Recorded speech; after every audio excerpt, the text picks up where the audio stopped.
चिन्मयो नाम रूपस्य आनन्दो वै स्वभावतः वेदगीता समुद्धरता ज्ञानयज्ञव्रते स्थितः चिन्मयं जीवनं यस्य स्मरणं यस्य चेतना ज्ञानदानं धृतिर्यस्य तस्य पादौ भजाम्यहम् समस्तजनकल्याणे निरतं करुणामयं नमामि चिन्मयं देवं सद्गुरुं ब्रह्मविद्वरम्। अथ तृतीयं मुण्डके प्रथमः खण्डः। द्वौ सुपर्णा सयुजा सखाया समानं वृक्षं परिशस्वजाते तयोरन्यः पिप्पलं स्वाद्वत्ति अनश्नन्नन्यो अपि चाकशीति समाने वृक्षे पुरुषो निमग्नः अनीशया शोचति मुह्यमानः जुष्टं यदा पश्यत्यन्यमीशम् अस्य महिमानमिति वीतशोकः यदा पश्यते रुक्मवर्णं कर्तारमेशं पुरुषं ब्रह्मयोनिं तदा विद्वान् पुण्यपापे विधूय निरञ्जनः परमं साम्यमुपैति प्राणो येष यः सर्वभूतैर्विभाति विजानन् विद्वान् भवतेनातिवादी आत्मक्रीड आत्मरतिः क्रियावान् एष ब्रह्मविदां वरिष्ठः सत्येन लभ्यस्तपसा येष आत्मा सम्यक् ज्ञानेन ब्रह्मचर्येण नित्यम् अन्तःशरीरे ज्योतिर्मयो हि शुभ्रः यं पश्यन्ति यतयः क्षीणदोषाः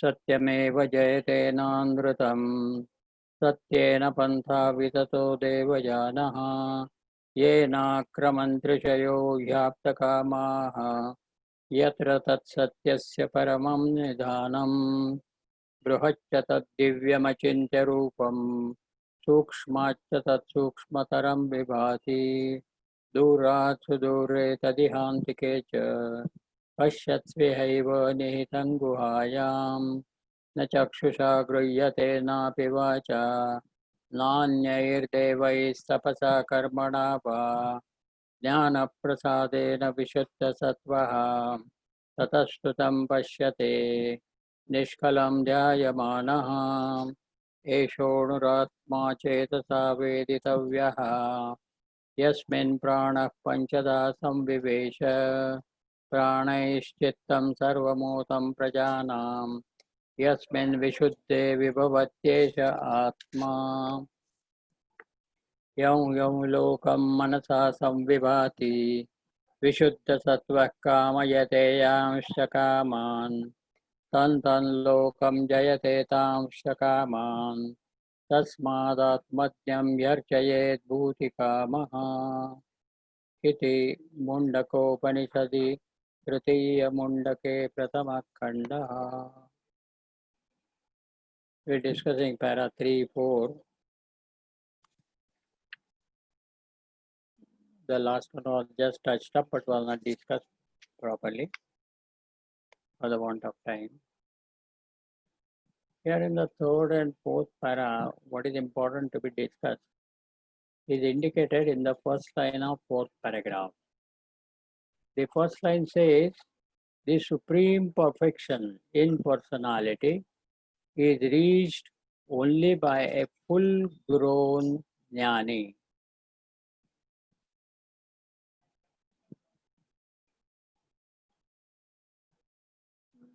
So the supreme perfection in personality, when it is our personality, though here it is mentioned in a singular, in the above paragraph if you see his physical, mental and intellectual personalities, more and more he becomes a power to be reckoned with. The earlier paragraph closing. So here personality in essence is the all put together, their alignment, as we have seen, thought, word and deed is their alignment between all the three personalities. Then their integration between mental and intellectual aspects of its subtle body. Then in the mental level itself, the development of the mind, then the purification of the mind, and then the perfection. And in between, there is an integration between the mind and intellect. At the mental level, therefore, as we have seen last time also, at the mental level, first the integrating with the intellect, that is integration, mind itself concentrating to a single pointedness, this is one aspect. So integration and concentration were the last time we saw as two keywords as regards the mind. And as regards the intellect, we have the faculty of discrimination to be developed and intensified so that it is capable of reaching up to the last point where the two disappear into one, where the thought and the light that illumines the thought is the last level of discrimination, and then the discrimination yields to the power of intuition, where the mind can see through mind, the seeker can experience. So this is taken care of when we say full grown. In the Jnani, Jnani is Jnani, one who has the intellectual perfection in understanding without any vagueness, without any confusion, without any perversion. He has a perfect understanding through the process of listen and reflect. So when this is perfected, that instrument is perfected, but that knowledge will not enable him to get the experience. That is the perfection described in the scriptures about himself, that he has studied and reflected upon and is now fully convinced about it. But by itself, it will not give him the self-experience. For the self-experience, the mind is the best instrument. So one who has fully developed his mind and intellect equipment, the mental aspect for expanding to accommodate the vision of the reality through the technique of meditation and further reaching what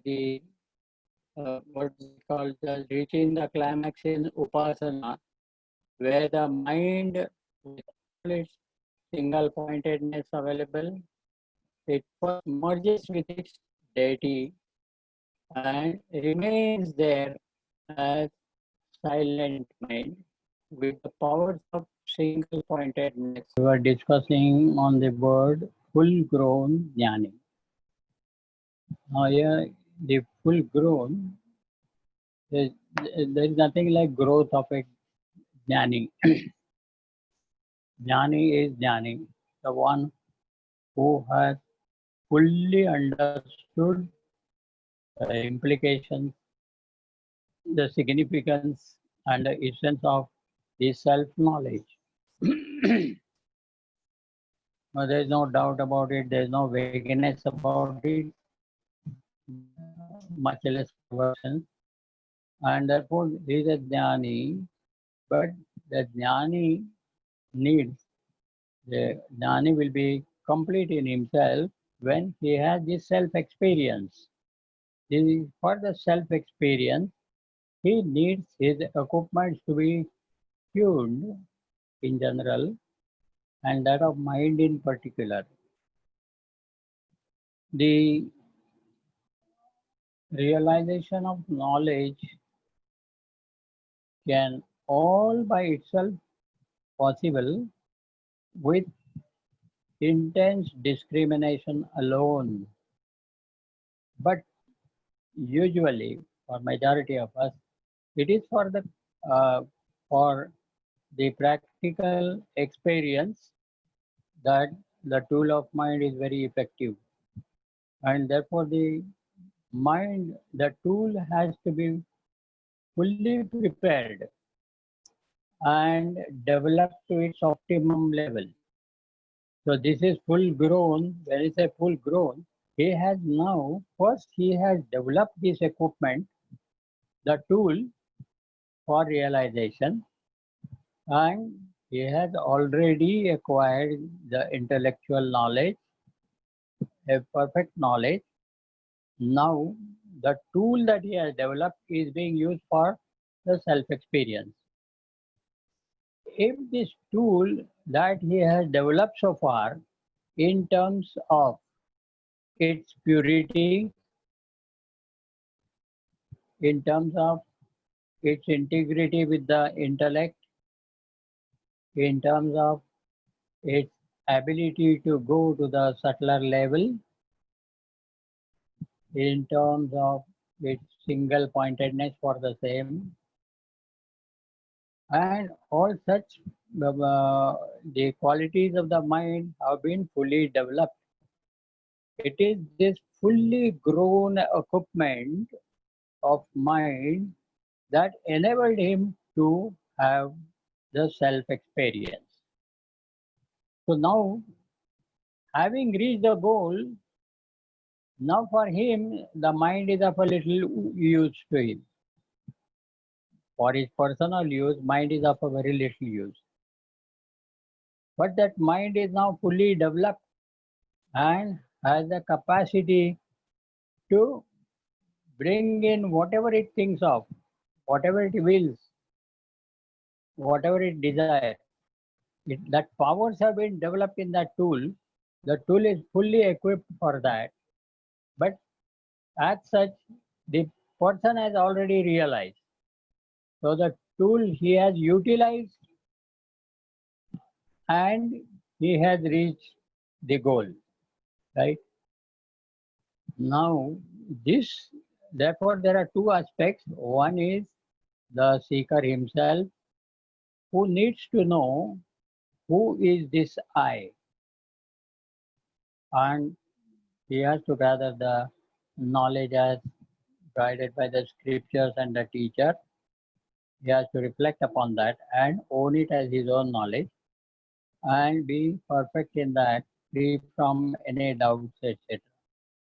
When this is one aspect of it, the second aspect of it is realizing that knowledge in himself. So all those perfections that are described in the scriptures, expounded by the teacher, and he has reflected and owned in perfect understanding, need to be plowed in himself. This actual plowing we can say, applying within ourselves all those perfections. Perfections are indicated by the scriptures, they are expounded by the teachers.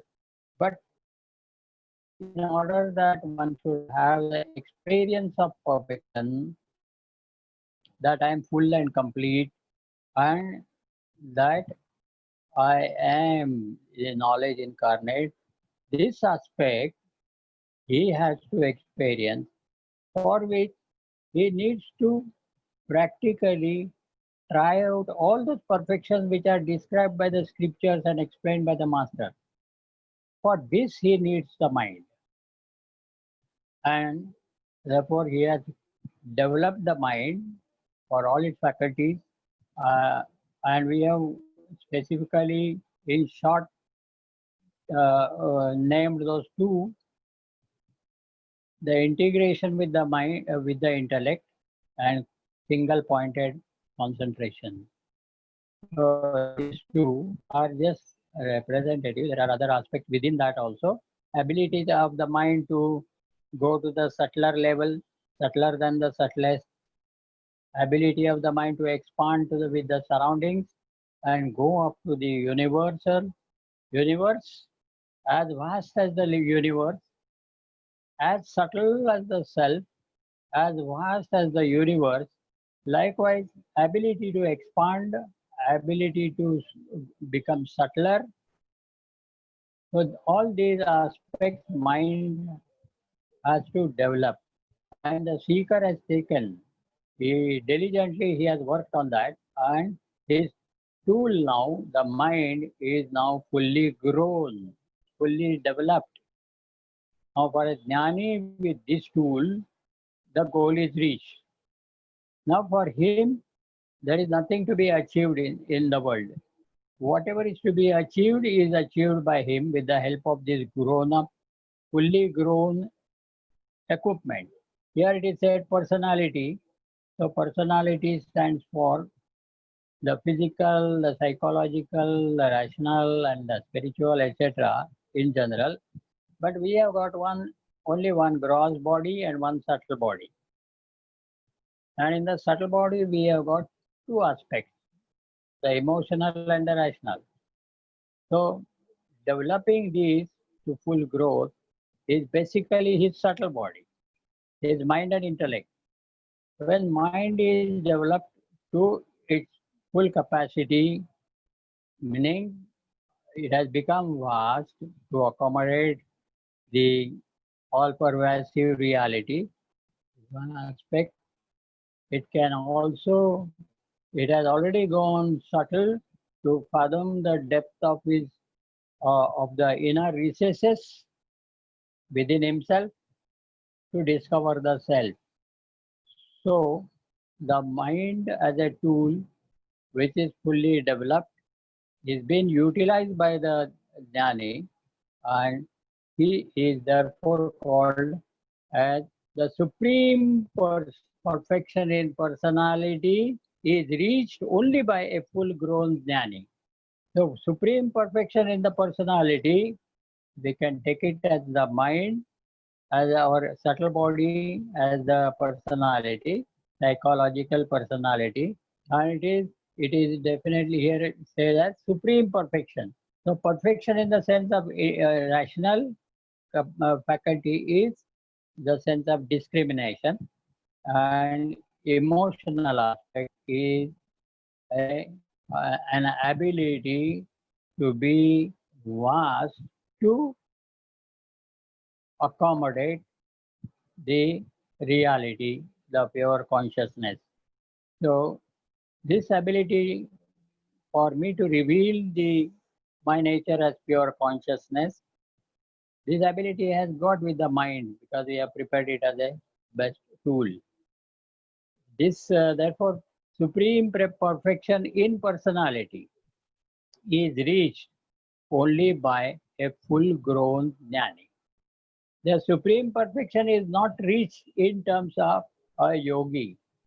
Yogi has to basically tune up his mind and prepare it for the vision of reality, that is his nature as pure consciousness, only a vision of that.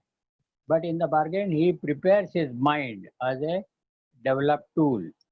And this mind reaches its supreme perfection only by a jnani. Because the tool so prepared only qualifies the yogi to undertake the path of knowledge and gain the knowledge. Gain the knowledge with that mind which he has prepared in yoga. Therefore, the third paragraph is detailing about the yogi and his practices by which it is in the beginning only it is indicated sadhana or spiritual training develops in the sadhaka a mental capacity. The first statement in the third paragraph, to think or to wish. to feel or to determine. Here, when two terms are put together, it tells us the mental as well as intellectual qualities. So here, when it is said to think, it is intellectual. To wish, it is mental. To feel, mental. To determine, intellectual. To reject, intellectual. To desire, the mental. One solitary idea to the total complete exclusion of all other dissimilar or even complementary thoughts. This is the height of developing the tool. The ability of the mind to contemplate upon or to meditate upon one thought at the exclusion of all the dissimilar thoughts. This ability is indicated at the end. So when the mind is fully developed, it is fully developed when it has the ability to concentrate single pointedly on one thought of meditation at the exclusion of all the dissimilar thoughts. And here he says even the complementary thoughts to that are also excluded. So when it is all entire attention, Swamiji's word is this, entire attention of the mind is focused on the object of meditation. Now here, the subject of meditation is I, the self. The object of meditation is also I, the self. The point is here that in the early beginning, early stages of meditative practice, it is here that seeker is meditating. What is the nature of the seeker? The self, which is represented by I. And what is he meditating upon? The nature of the self, which means I. So the object of meditation is the very subject of the meditator, the very self of the meditator. But in the beginning, it requires the mind as a tool in between. Because so long as he has not realized, then he needs a tool in between which will help him realize that. Therefore, he is preparing the tool, that is his subtle body, in terms of intense discrimination and full single pointed concentration of the mind, etc. This preparation has enabled him to reach the perfection that he is. Because the perfection that he has learned from the scriptures and understood from the teacher has to be plowed within himself to realize that. And this job, or practically working on it within himself, is undertaken successfully with the fully prepared mind. Therefore, the mental capacity, mental here, the word mind is common for intellect as well as mind.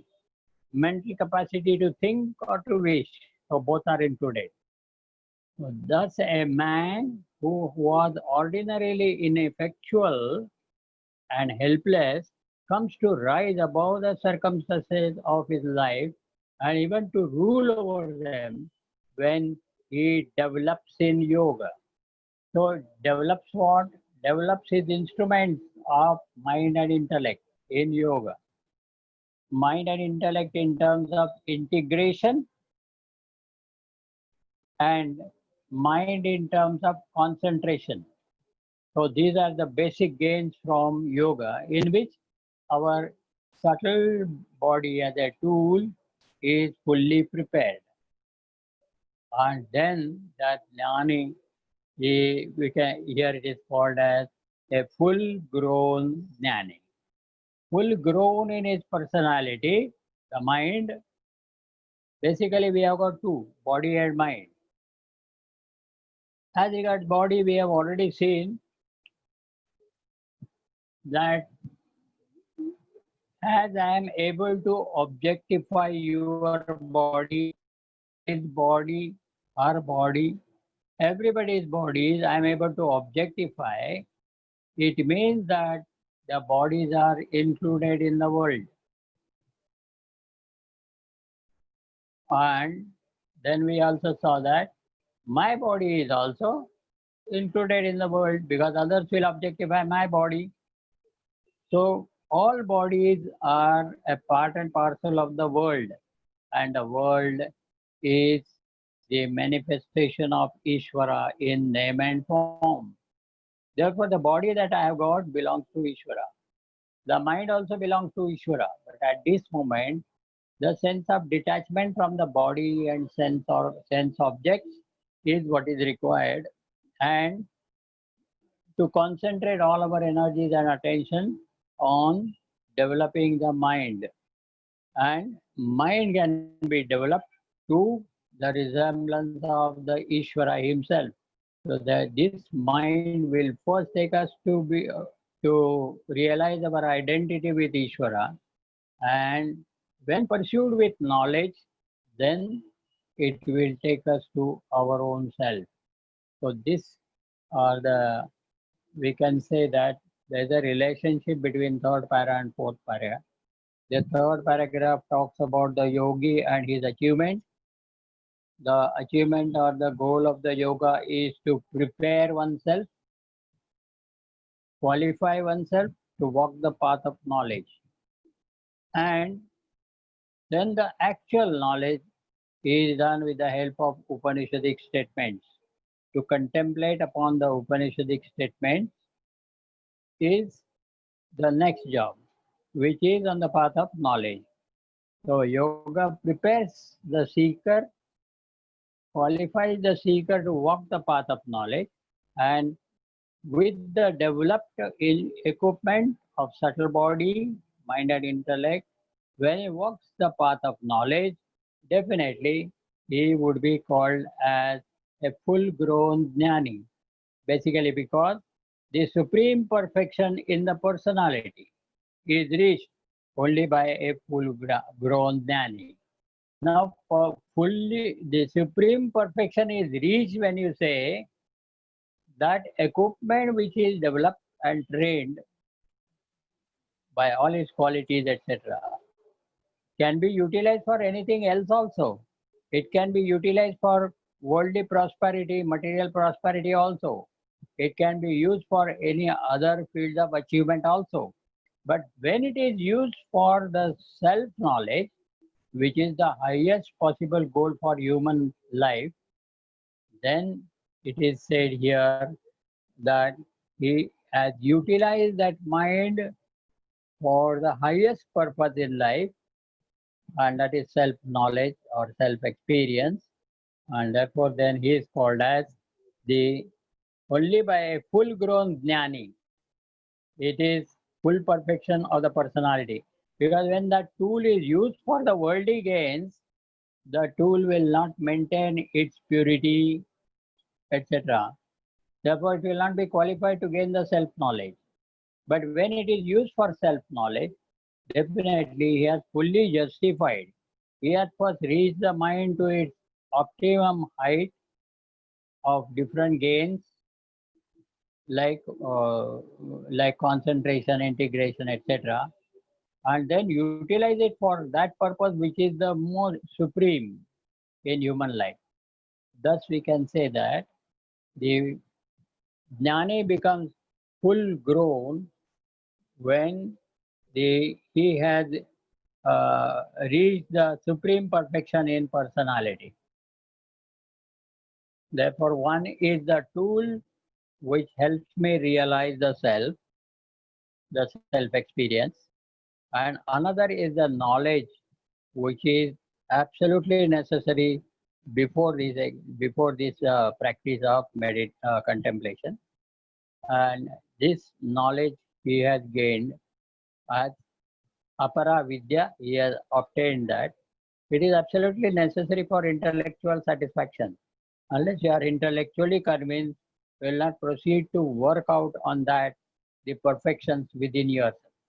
So this aspect is the first one, the knowledge, intellectual knowledge, and for the intuitional experience of the divine or self, then one needs to train the mind to that qualification or level, which then becomes a fit tool for self-realization. So thus the third paragraph prepares the instrument for self-realization. The fourth paragraph justifies, because the perfection reached by the mind in yoga is supreme when it is utilized for the realization of one's own self. Because that's the highest use of that tool. It has the optimum capacity to help us realize our own self. So this being the case, the first statement in the fourth paragraph was very important from that sense. And it tells us the limitations of yoga and the limitless gain by knowledge. These two aspects will always be there. One is called karma aspect, another is called knowledge aspect.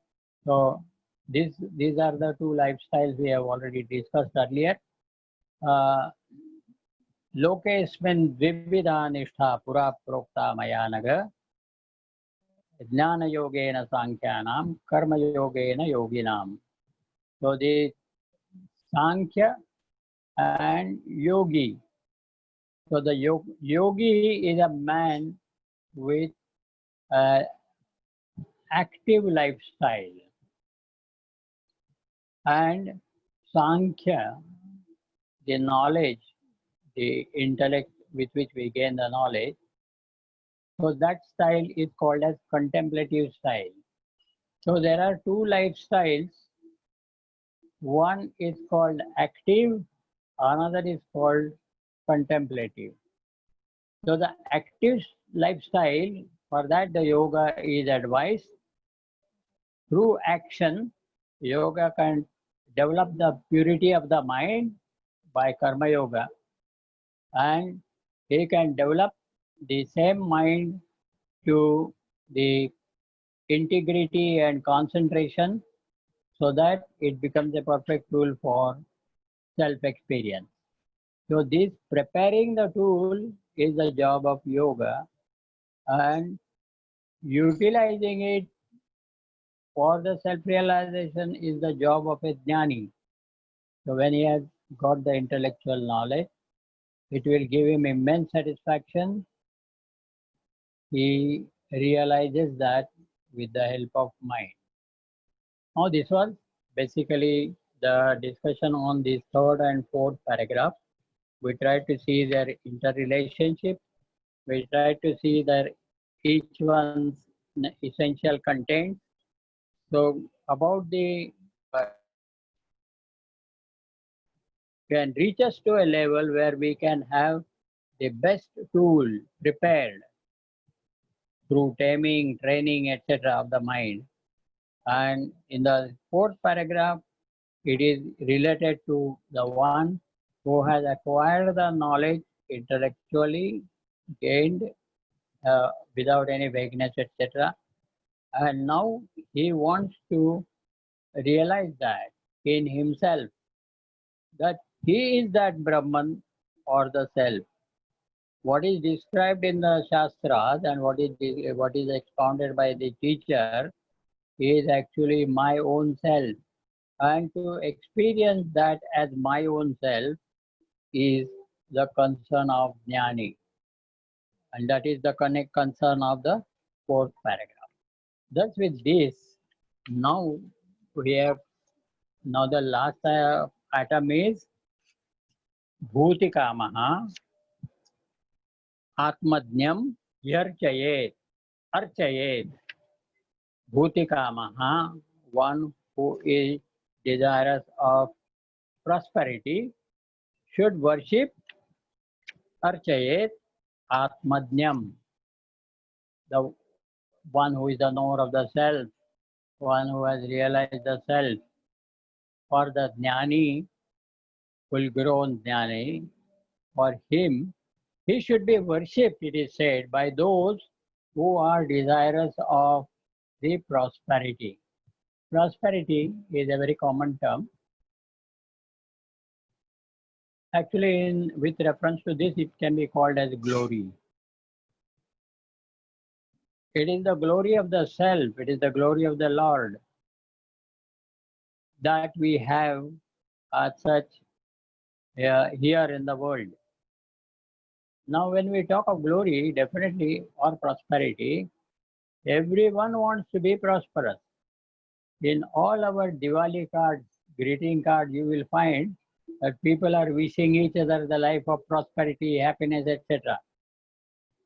So the prosperity is a term, a very general term. The real term is glory. Now, everybody wants to be prosperous with glories, etc. Because that really brings the essential beauty of home. Everybody wants that who is living a family life, he wants the prosperity in his life. So it brings glory to the householder or the house when we are having prosperity. But if we go in details of this, what are the glories? The it can be said that basically there are two types of Lord's glory. Vibhuti, what is said as Vibhuti. Here, Bhuti Kamaha, we have already discussed it as Vibhuti Kamaha. Vibhuti is glory of the Lord. We have already seen details about it in 10th chapter of Gita. And that glory, when Lord says, describes about his glories, so they are of two types. The first type is called as material glory. Material means the glory that belongs to this world. This world, we can say, a terrestrial world. A terrestrial world, what we call it as world and worldly, this is also the glory of the Lord. The entire world, he says, only by 1/4 of myself has pervaded the entire creation. In the 10th chapter, the end of it is ekamshena sthitam jagat. He has been there only a very part, only a part of it, a negligible part has become the entire world. So the glory in the world is of again two types. The first two types we have seen, one is the material glory, other is spiritual glory, or we can say transcendental glory. Here when we say terrestrial, it is related to lokas, all 7 lokas, from Bhurloka to Satyaloka. This is glory related to the material world, and this is of two types.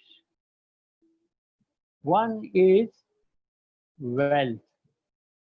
Wealth does not mean only coins and wads of notes. It is not just money. Wealth. In our olden days, the rishis, one who has got maximum cows is considered as a rich man. And therefore, it is not only the cattle wealth also, the different types of wealth, but all material wealth basically. So wealth is one aspect of material glory. And the second aspect is the power. You know now the tussle between the political power and the wealthy people, the moneyed men, how there is a tussle between them. One who has the money wants the political power. One who has the political power wants to amass money. There is a relationship between them. One who has got a wealth also and power also is the one who can get anything he wants in this world.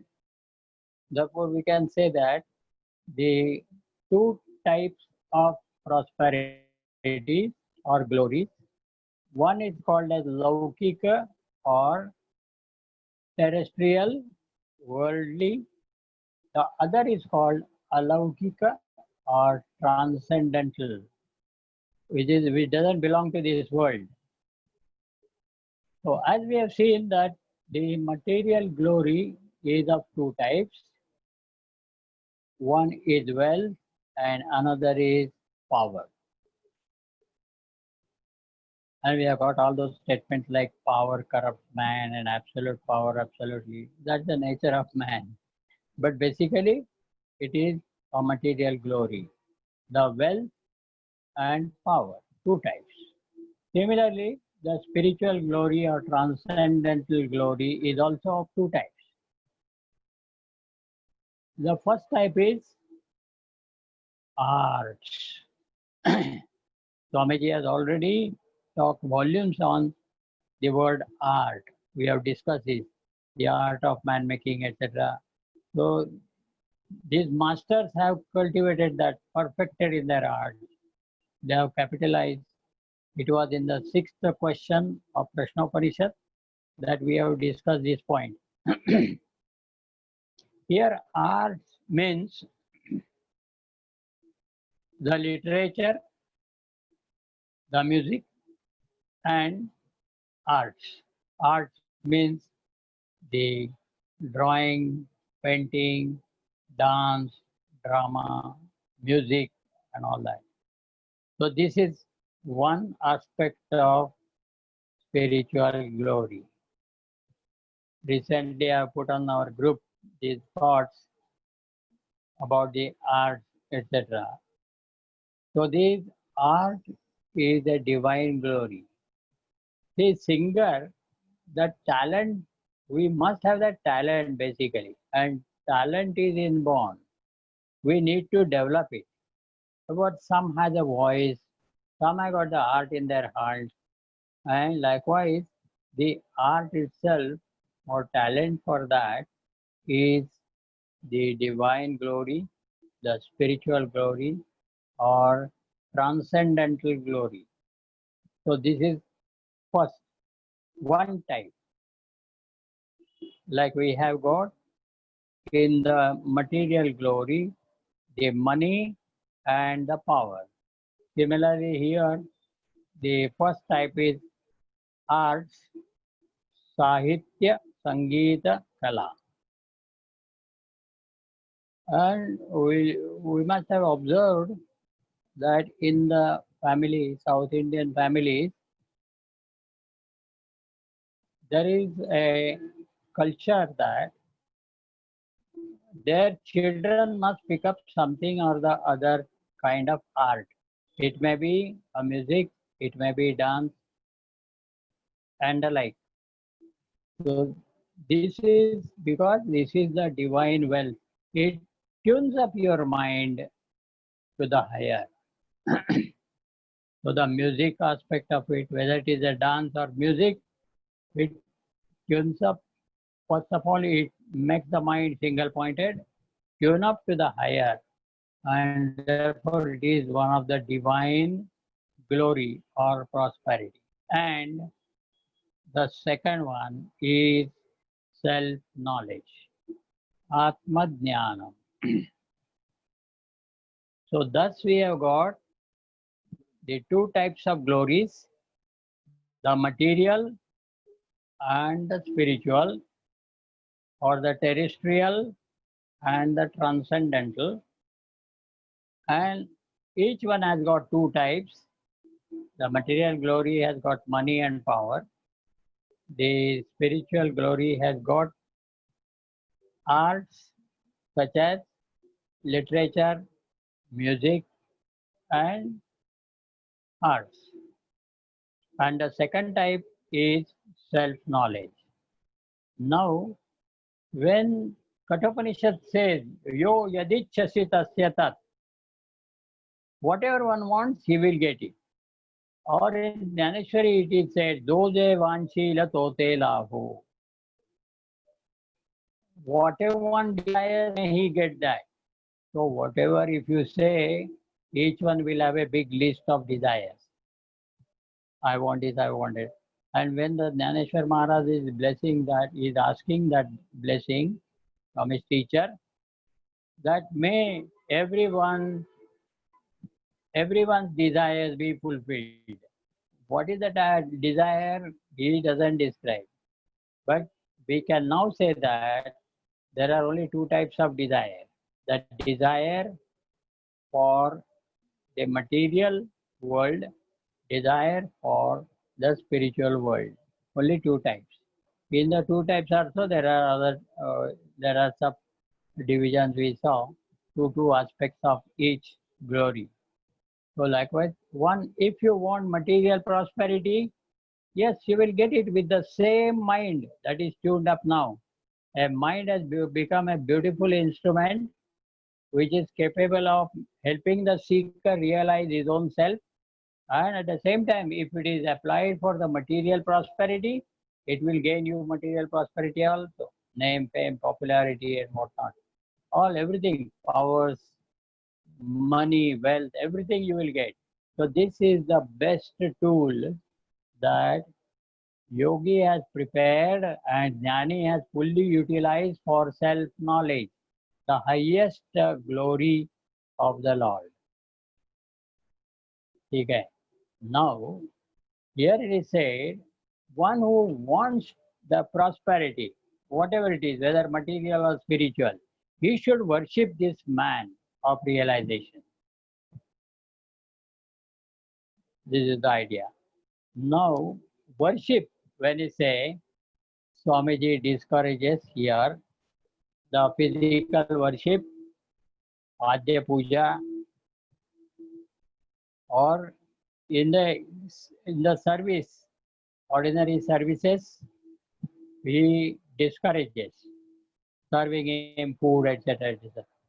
So basically, the man of perfection, he cannot be really uh, satisfied with these material offerings. He is not interested, basically. Whatever it comes to him, he will take it. But he has no interest in that. He doesn't have any special wants or desires related to that. He doesn't have that. Therefore, now, how one will get whatever he wants? Now, what he should want should also be suggested by this man of perfection. People don't know what to want exactly. What exactly they want, they do not know. They think that perhaps wealth is best. One who has a wealth, he can do anything in life. And likewise, they may have different things. Here, the last paragraph is very significant in that sense. In the third paragraph, the end portion is, this is the glorious life of a seer who has the living experience of the intimate identification with everything and everyone. This is a jnani, the experience of a man of perfection, and in fact, a master's life is only to live the blessedness of the one in all and all in one. All in one means entire all pervasive reality dwells in the heart of the one, and there is only one reality in all the multitudinous ramifications of the world. The one reality behind all different names and forms. So all in one is the all pervasive consciousness is also present in one, and the consciousness that is present in one is also present in all. So this is the idea indicated with this statement, one in all and all in one. And in all that, one in both the statements is O capital. So that one reality,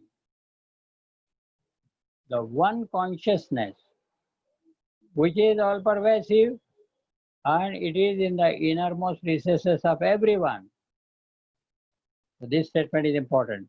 Now, for such a man who is living the glorious life of a seer, drashta, now for him, what can you give?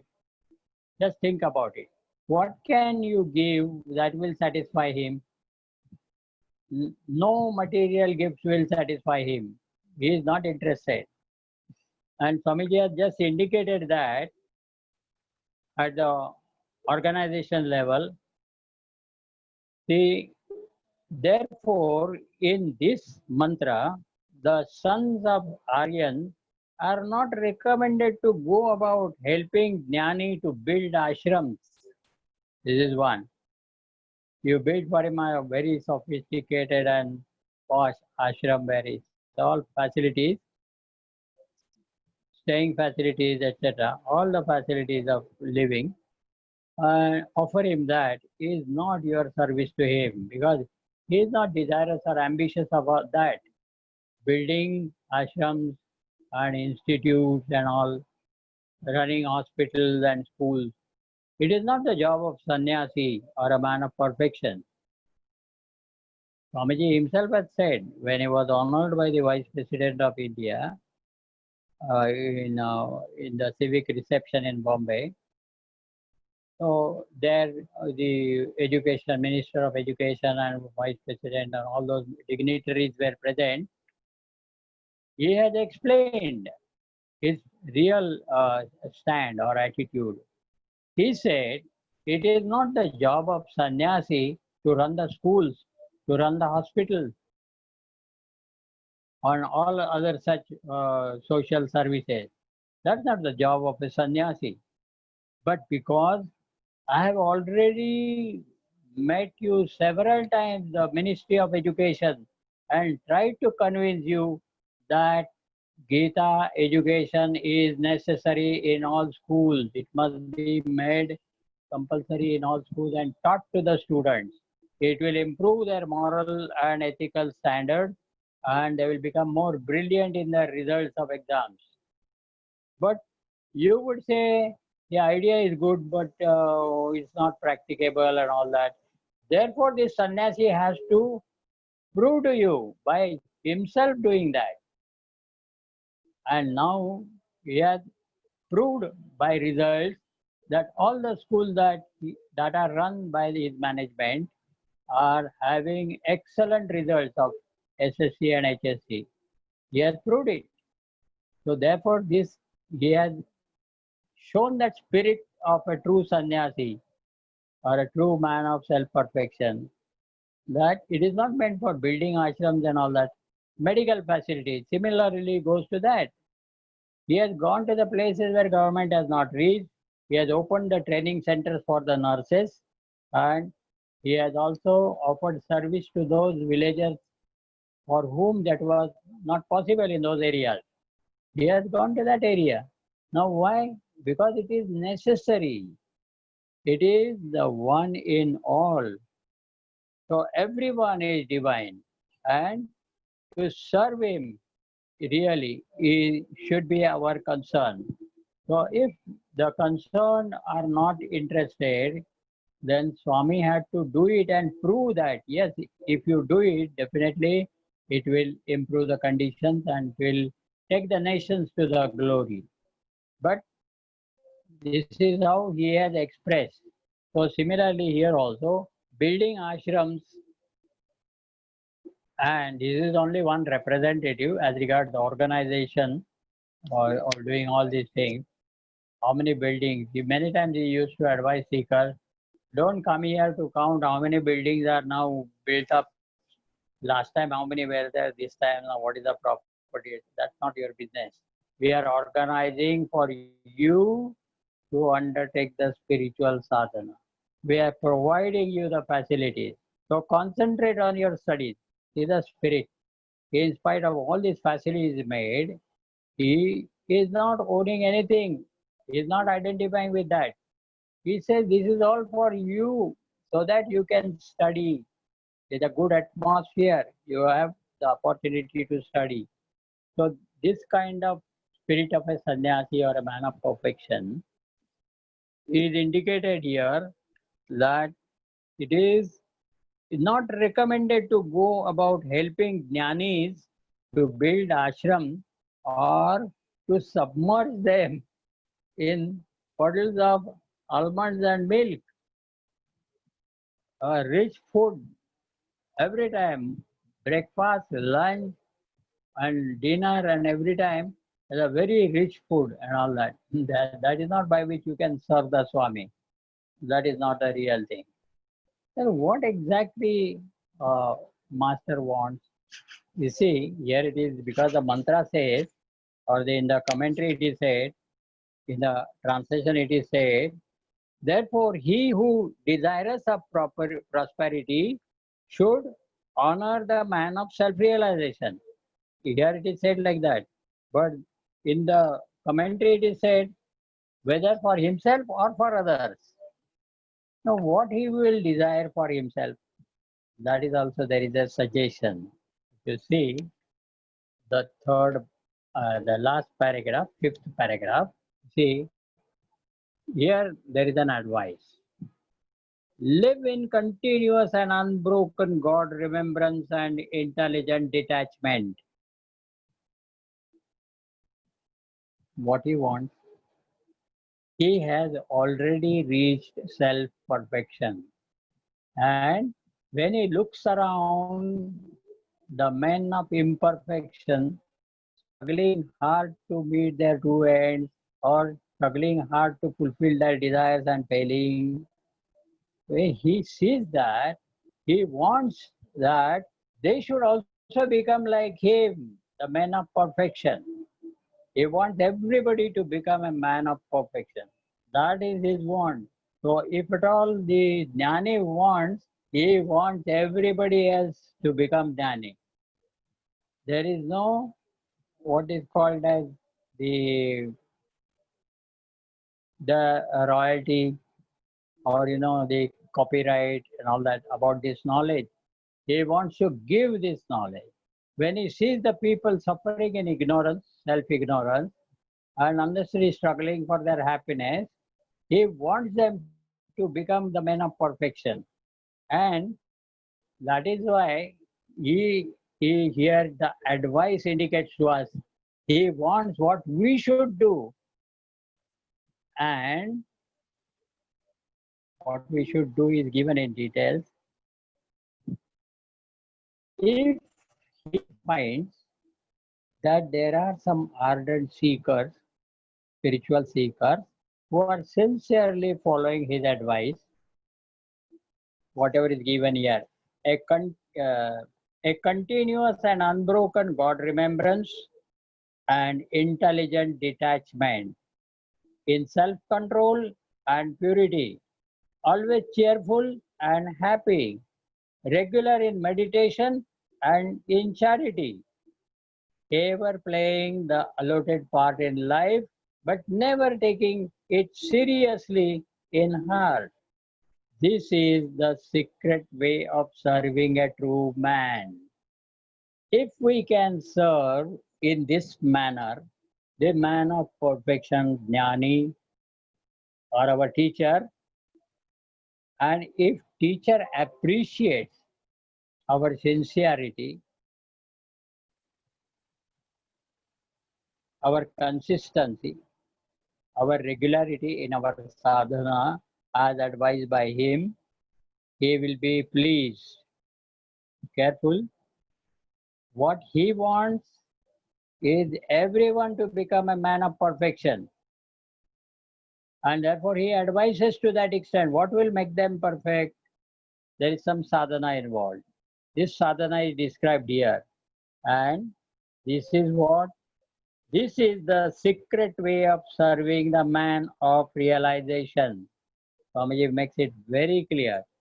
Therefore, if we serve the Swami, not without almonds and milk and all that submersion, all that kind of thing, or giving him more facilities for lodging, boarding, or the for building halls, etc.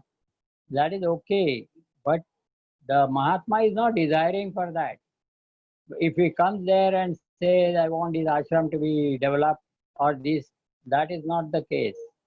Here, the man of self perfection does not want anything of the material prosperity. He wants that the people should be enriched with spiritual glory, and that spiritual glory, the highest one being self knowledge. He has already got that.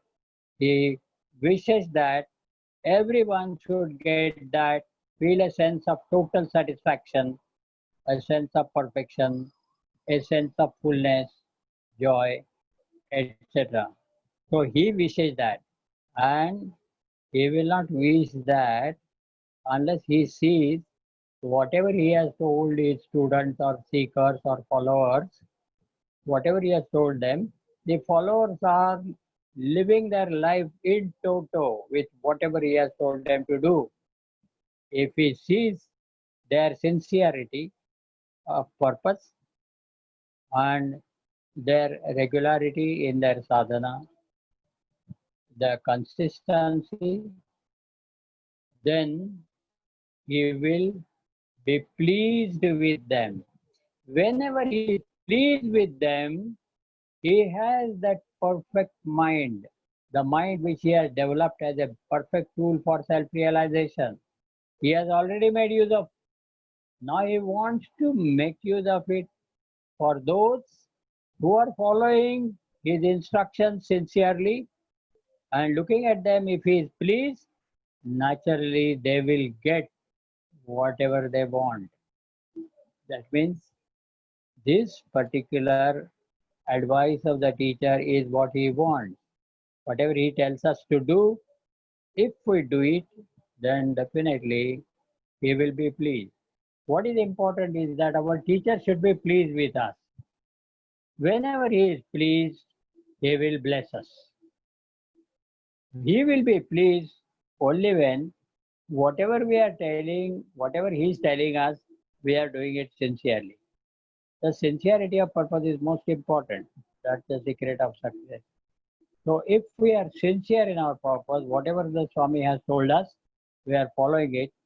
And if we are really following it sincerely, regularly, and consistently, definitely his attention will be drawn. And when he sees us, then he will be pleased. When he is pleased, then whatever he has got, that mind, he will desire that even these people. So his blessings to us itself means that we are bound to reach that which he has already reached. See that aspect of it. So here when it is said, Atmadnya, Bhutikamaha, Atmadnyam Archayet. We say Atmadnyam Archayet means he should serve the man of realization as he wants him to be served. So he doesn't want himself to be served by others. He wants that others should also follow this path which he has already walked and reached the goal, and he is experiencing the endless bliss and the infinite knowledge that he is, and he wants everybody to become full and complete and with this knowledge. Therefore, whatever he tells them to do, if they do it, he will be pleased and his blessings will be materialized. This is a very important aspect in the last fifth paragraph. Bhutikamaha Atmadnyam Archayet.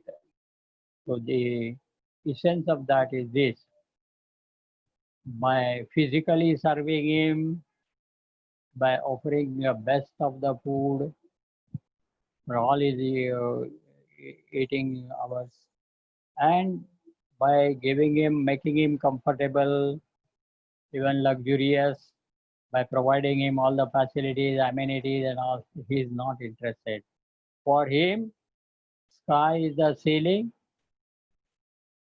and the tree and its great leaves is a false ceiling. He is prepared to live anywhere on the earth. He doesn't require a particular house or a particular facility at all that. He is a wandering monk and wherever he goes, he will only advise this. Now, only the point left out in this is the kind of advice that he gives.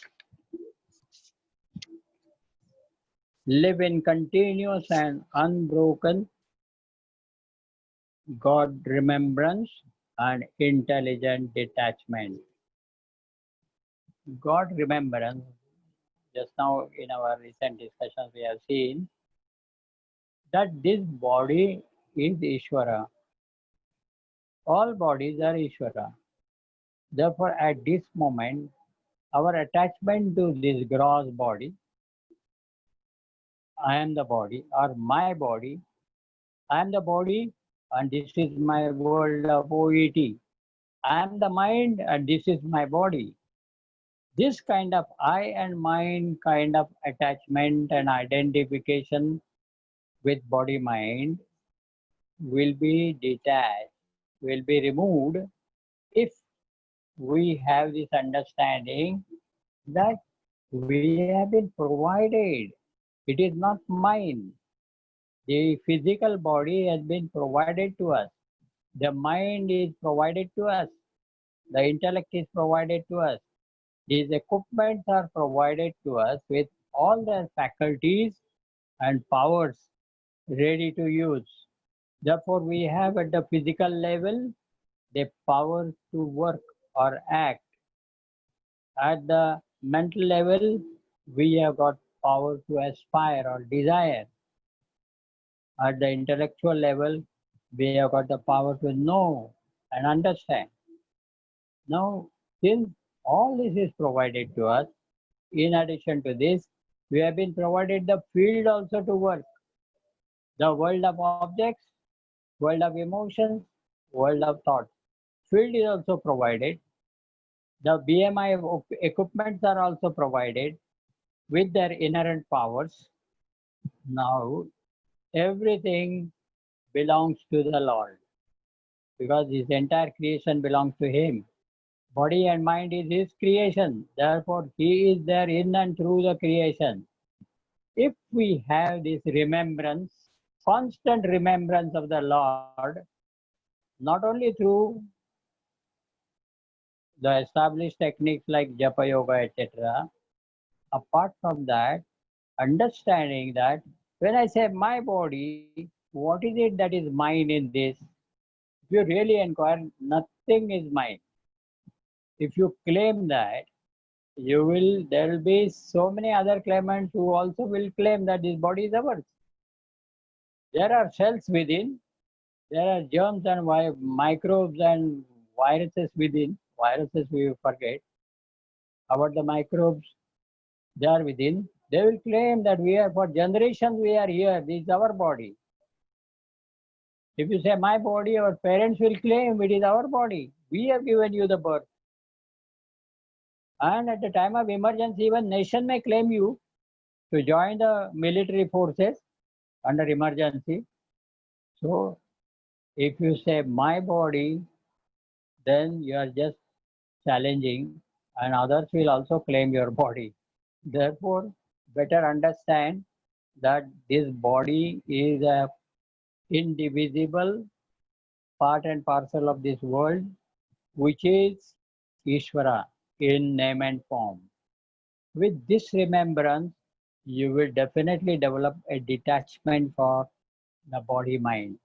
When you have a detachment, then you will be able to make use of these tools for your self perfection or self improvement. So, this idea, I would say, unbroken God remembrance and intelligent detachment. When you say intelligent, means you understand why you should detach. You cannot attach. That is what is the problem.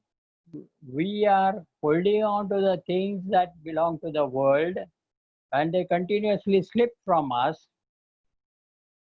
while we have forgotten or do not find adequate interest to hold on to the Lord, and Lord doesn't want to leave us. He is holding us, but we are not interested in that. We are interested in the things and beings of the world, but they continuously slip from us because they don't belong to us. See this condition. The best way is to appreciate that this body is Ishvara, this subtle body is Ishvara, but the subtle body at present is under the influence of avidya, vasana, and desires, agitation. Therefore, it has forgotten its godhood and now it is behaving otherwise. Therefore, it can be taken up for treatment and made a beautiful, perfect instrument with the help of which, by which I will realize my own self. Now we have realized. Therefore, once we have gone, we want to go to first floor and be there. That is higher. So once I have realized the higher, by reaching the higher, then the staircase that reaches the higher, the instrument that helps me reach the higher is of no use to me. Having climbed up the staircases to reach the first floor, having reached there, what is the use for me for that staircase? If I want to climb down, then it is my own devolution. That's not evolution. Evolution is going up, if we see that. Then having gone to the first floor, then I don't have any use of this staircase. But then the staircase can be used by others as well. So the beautiful tool of mind that is created, that is developed, cultured, and is become a fit instrument for self-realization. Now the person has used this and he has become self-realized. Such a Mahatma wants others also to realize, and therefore for them they give the advice. So the advice here is given it. You can go through it, and if you want to have this advice in short, it is there in Bhaja Govindam. It is the last verse from the disciples. It's a full system where Acharya gives first 12 verses, then 14 verses are given by 14 disciples which were traveling with him, and then the last 4 verses are Acharya's blessings to the disciple, and one verse is a refrain verse. So likewise there are 31 verses. This is 27th verse. What it says in Bhaja Govindam. Geyam Gita Nama Sahasram Deyam Shripati Rupamajastram Neyam Sajjana Sange Chittam Deyam Dina Janaya Chavittam. This is the verse. Geyam Gita Nama Sahasram Deyam Shripati Rupamajastram Neyam Sajjana Sange Chittam Deyam Dina Janaya Chavittam. Bhaja Govindam, Bhaja Govindam. This is in nutshell the advice. Geyam Gita Nama Sahasram is a study of the scriptures. Essential scriptures are brought in nutshell in Gita. Gita is a compilation or summary of all Upanishads. Therefore, study the Gita. Learn to chant, then understand what the meaning of what you are chanting, then study and benefit by that. So this is study of the scriptures. Then worshipping is a philosophical aspect. Then the religious aspect is practically working by worshipping meditating and contemplating upon the 1,000 names of the Lord. It is the 1,000 glories of the Lord. Deyam Geyam Gita Nama Sahasram Dheyam Shripati Rupa Majastram Gita Nama Sahasram. Gita is Bhagavad Gita, Nama Sahasram is Vishnu Sahasranam. One should chant, understand, study and understand one aspect. Then worship is its practical aspect. Whatever the perfection shown in Gita and all that, one has to work on that in himself through the religion. Religion is practice. Philosophy is understanding, the knowledge. So the knowledge aspect, we have to live in that through practicing the religion, which is indicated here by the term worship. Deyam Shripati Rupa Majastram. Then third one is company of the good. Nayam Sajjana Sange Chittam. Satsangati or Satsanga with the great masters. And lastly, Deyam Dina Janaya Chavittam. If you have understood, if you have worshipped, and if you are in the company of the good, then definitely you will be a charitable person. Charity comes from the sense of abundance. And whatever you have got in abundance, share it with others. Deyam Dina Janaya Chavittam. Now, Vittam again, we know it is the wealth. It is not money. Therefore, if you have a knowledge, share it with others. If you have money, share it with others. If you have power, make use of it for others.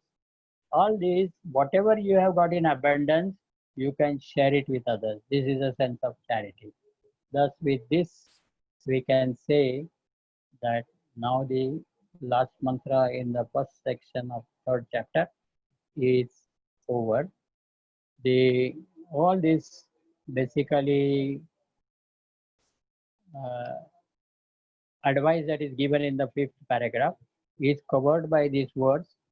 You can see the explanation in Swamiji's commentary on Bhaja Govindam, was 27th verse. And lastly, he said, he is not interested. To him, flowers are a criminal waste. Pada Puja, a painful nuisance. Painful, I told you, sometimes the people don't bother how hot it is. And they have a hot water pour on his feet. Then namaskara, a burning botheration, and crowds of devotees cringing. You know, they're begging, oh, give me this, give me that, and all that before this Swami. All this he is not interested. He wants people to have the art of self-mastery through self-knowledge by self-realization. And for that, this advice was given in the last paragraph. And we have seen in nutshell the words in Bhaja Govindam, which will explain us what exactly is so the man of perfection wants others to do it. If we do it sincerely, he'll be pleased, and he has got the tool which he has already made use of. But now the tool, through that mind, he identifies with his own perfect mind and bless us, then that will come true. That is the glory of his tool. With this, we conclude today.